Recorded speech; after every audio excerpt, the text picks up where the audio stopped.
Over 100,000 supporters of two major Bangladesh opposition parties rallied in the capital Dhaka on Saturday, the police said, demanding Prime Minister Sheikh Hasina to step down to allow a free and fair vote under a neutral government.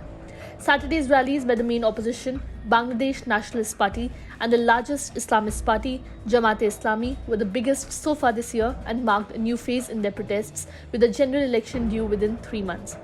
Sheikh Hasina has been in power for 15 years and has overseen rapid economic growth, with Bangladesh overtaking neighbouring India in GDP per capita, but inflation has risen and her government is accused of corruption and human rights abuses. The resurgent opposition has been mounting protests to press their demands for months, despite the BNP's ailing leader, Khalida Zia, a two-time premier and old foe of Hasina's, being effectively under house arrest after a conviction on corruption charges.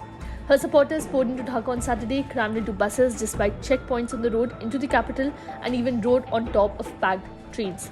Vote thief, Sheikh Hasina, vote thief. The protesters could be heard chanting. At least 10,000 police had been deployed to prevent violence, officials said, but officers clashed with hundreds of protesters in the Kakrel neighborhood in front of the city's largest Catholic church, with police firing tear gas and rubber bullets. If Hasina does not step down voluntarily, widely seen as inconceivable, the party has threatened to call more aggressive protests such as strikes and blockades. Western governments have expressed concern over the political climate in Bangladesh, where Hasina's ruling Awami League dominates the legislature and runs it virtually as a rubber stamp.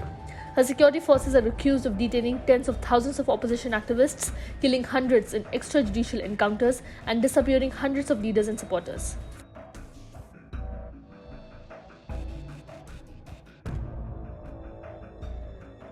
Subscribe to Oneindia channel and never miss an update.